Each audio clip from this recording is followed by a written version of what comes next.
మా latest videos కోసం మా ఈ తెలుగు న్యూస్ ఛానల్ సబ్స్క్రైబ్ చేసి గంట సింబల్ యాక్టివేట్ చేసుకోండి. ఎల్లుండే ఏప్రిల్ 17 శ్రీరామనవమి ఎంతో పవిత్రమైన రోజు. రామనవమి హిందువులకు అత్యంత ముఖ్యమైన పండుగ. హిందువులు ఈ పండుగను అత్యంత భక్తి శ్రద్ధలతో జరుపుకుంటారు.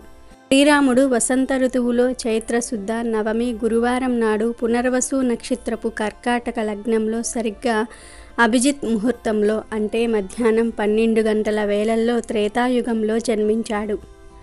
ఆ మహనీయుని జన్మదినమును ప్రజలు పండుగగా జరుపుకుంటారు. 14 సంవత్సరములు అరణ్యవాసము, రావణ సంహారము తర్వాత శ్రీరాముడు సీతా సమేతంగా అయోధ్యలో పట్టాభిషిక్తుడైనాడు. ఈ శుభ సంఘటన కూడా చైత్రశుద్ధ నవమి నాడే జరిగిందని ప్రజల విశ్వాసము. శ్రీ సీతారాముల కళ్యాణం కూడా ఈ రోజునే జరిగింది. ఈ చైత్రశుద్ధ నవమి నాడు ఆంధ్రప్రదేశ్లో గల భద్రాచలమందు సీతారామ కళ్యాణ ఉత్సవాన్ని వైభవోపేతంగా జరుపుతారు. ఈ శ్రీరామ నవమి మహాపుణ్యదినం. అయితే ఈ శ్రీరామ నవమి రోజు ఈ చెట్టును తాకితే చాలు 1 గంటలో మీ దరిద్రం పోతుంది.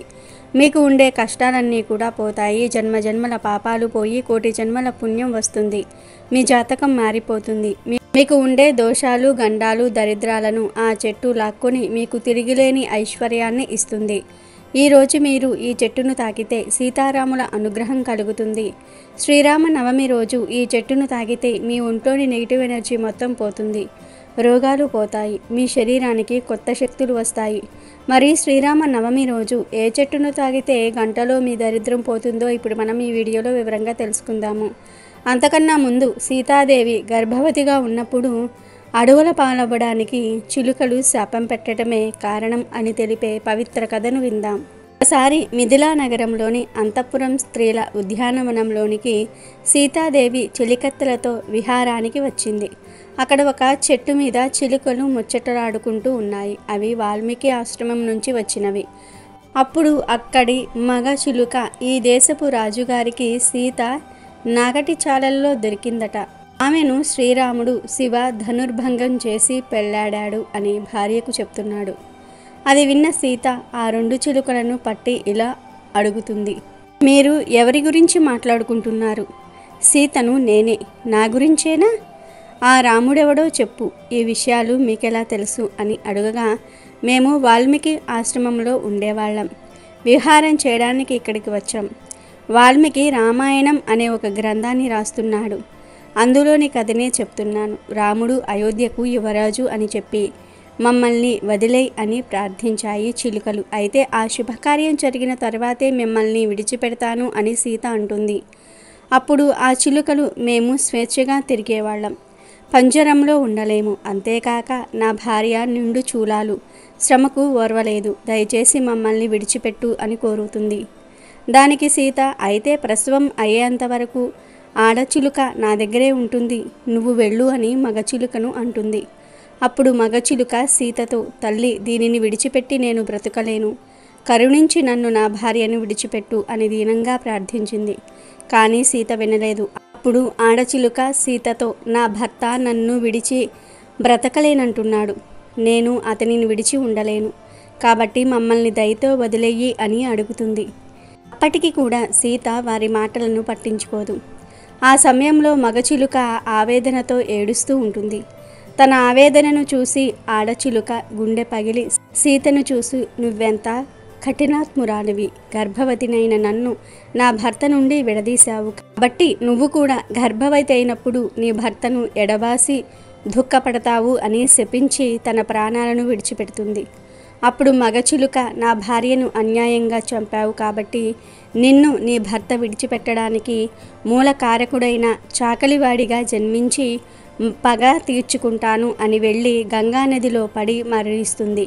ఇలా చిలుకలు శపించటం వలనే శ్రీరాముడు సీతను అడవిలో విడిచి వెళ్ళడానికి కారణమని, ఈ మగచిలుకే చాకలివాడిగా జన్మించి సీతాదేవిని నిందించి రాముడు సీతను అడవిలో విడిచి పెట్టేలాగా చేశాడని నమ్ముతారు.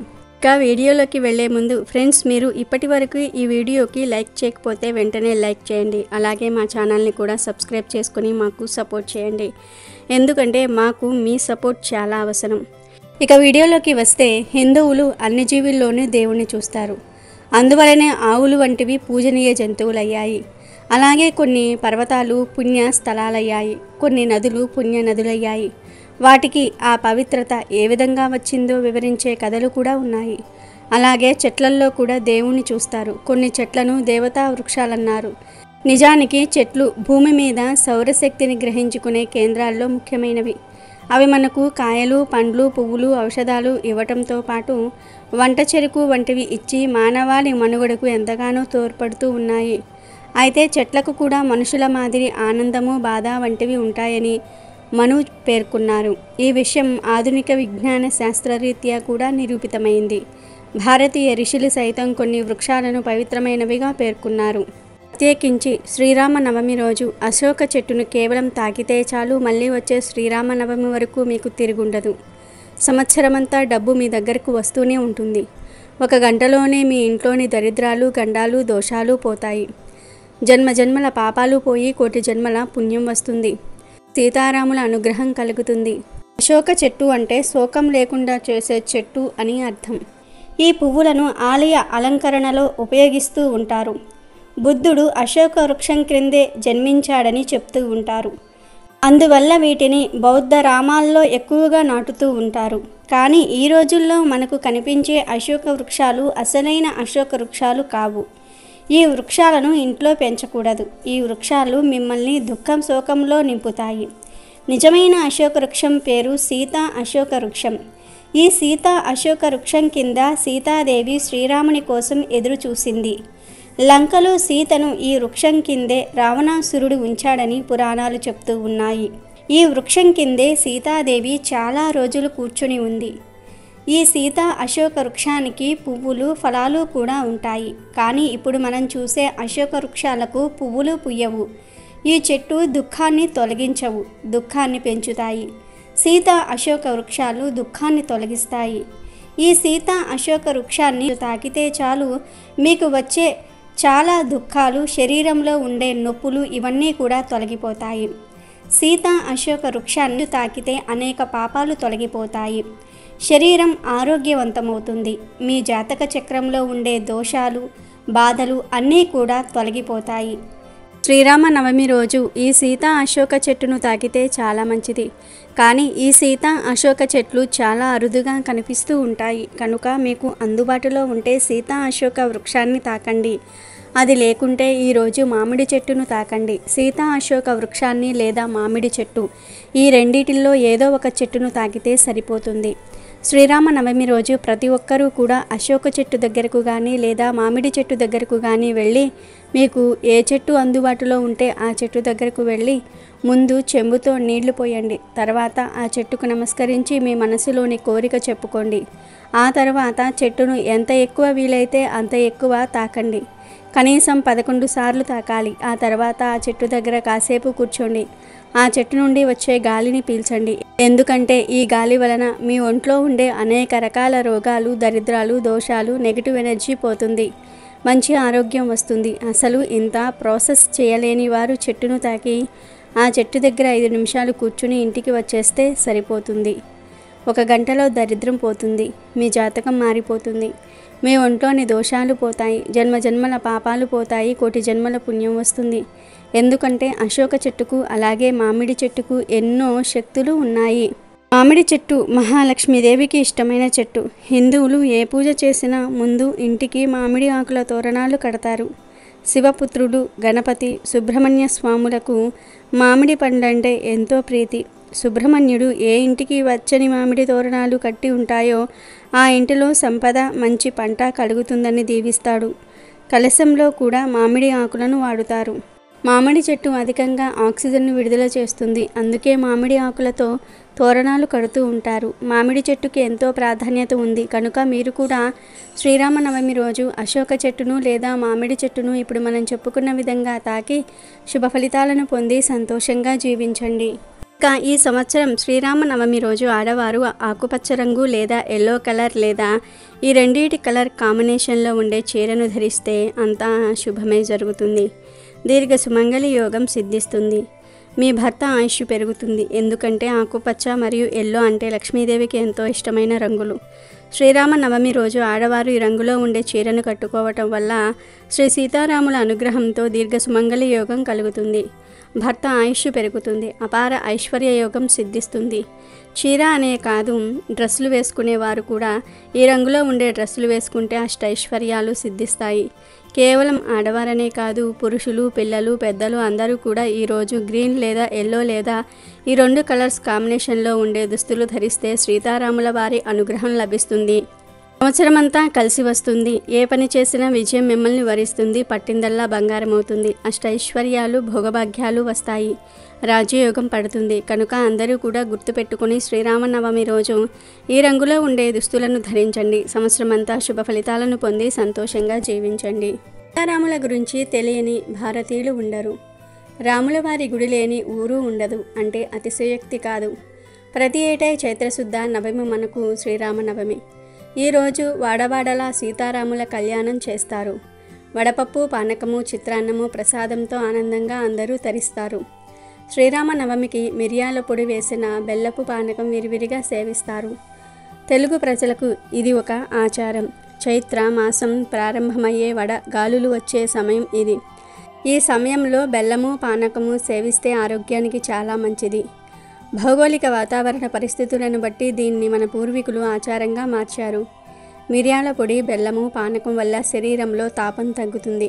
కాబట్టి ఈరోజు పానకం తాగితే చాలా మంచిది. రామ అనే 2 అక్షరాల రమ్యమైన పదం పలుకని జిహ్వే కాదు. శ్రీరామనవమి పండుగను భారతీయులందరూ కూడా పరమ పవిత్రమైన దినంగా భావించి శ్రీ సీతారాముల కళ్యాణ మహోత్సవాన్ని అతివైభవంగా పట్టణంలో, పల్లెల్లోనూ రమణీయంగా జరుపుకోవటం ఓ సాంప్రదాయం. భక్తుల గుండెల్లో కొలువై సుందర సుమధుర చైతన్య రూపమై కోట్ల కొలది భక్తుల పూజలందుకుంటున్నాడు శ్రీరామచంద్రుడు. శ్రీరామచంద్రుణ్ణి తెలుగువారు ప్రతి ఇంటి వెలవేల్పుగా కొలుస్తారు. నేటికి భద్రాచలంలో శ్రీరాముడి పర్ణశాల భక్తులకు దర్శనమిస్తూ ఉంటుంది. సీతమ్మను అపహరించిన రావణుని యుద్ధంలో సంహరించిన పిమ్మట తిరిగి అయోధ్యకు చేరుకొని పట్టాభిషిక్తుడవుతాడు శ్రీరాముడు. అనంతరము 11,000 సంవత్సరాల పాటు రాజ్యాన్ని పరిపాలించాడని నమ్ముతూ ఉంటారు. రాముడు సంపూర్ణ శాంతి, శ్రేయస్సు కోసం అయోధ్యను పరిపాలించాడు. తన రాజ్యంలో ఎవరికీ కష్టాలనేవి ఉండేవి కాదు. దొంగతనము, కరువులు ఊసే లేదని చెప్తూ ఉంటారు. తన పాలనలో ప్రతి ఒక్కరూ సుఖ సంతోషాలతో హాయిగా జీవించేవారు. ఆయన పాలనలో వర్షాలు సరైన సమయంలో పడేవి. నెలలో 3 సార్లు కురవటం వల్ల పంటలు బాగా పండి రాజ్యం సస్యశ్యామలంగా ఉండేది. అందుకే ఇప్పటికీ రామరాజ్యం అంటూ అందరూ గుర్తుపెట్టుకుంటూ ఉంటారు. శ్రీరాముడు సత్యపాలకుడు, ధర్మాచరణం తప్పనివాడు, ఏకపత్ని వ్రతుడు, పితృ మాతృ భాతృ సదాచారం నిగ్రహము సర్వ సద్గుణాలు మూర్తి భవించిన దయార్థ హృదయుడు. శ్రీరామనవమి రోజున సీతారాముని, లక్ష్మణ, భరత, శత్రుఘ్న, ఆంజనేయ సమేతంగా ఆరాధించి వడపప్పు, పానకము నైవేద్యంగా సమర్పించుకుంటారు. శ్రీరామనవమి నాడు సీతారాముల కళ్యాణం జరిగిందని, పట్టాభిషేకం కూడా ఈరోజే జరిగిందని చెప్తూ ఉంటారు. అందుకని తెలుగు రాష్ట్రాలతో పాటు దేశవ్యాప్తంగా ఈరోజు శ్రీరామ కళ్యాణం నిర్వహిస్తారు. రామనవమి నాడు ప్రత్యేక పూజలు చేయటము, కళ్యాణం నిర్వహించటం, రామమంత్రాలు జపించటం వల్ల 1000 రెట్ల ఫలితం కలుగుతుందని విశ్వసిస్తూ ఉంటారు. అంతేకాకుండా రామనామాన్ని అత్యంత భక్తి శ్రద్ధలతో జపించటం వల్ల అనేక సమస్యల నుండి ఉపశమనం లభిస్తుంది, రోగాల నుంచి విముక్తి లభిస్తుంది. అమెజాన్లో బెస్ట్ డిస్కౌంట్స్ కోసం వీడియో డిస్క్రిప్షన్లో లింకు ఉంది, చూడండి. అలాగే మా టెలిగ్రామ్ ఛానల్ సబ్స్క్రైబ్ చేసుకోండి.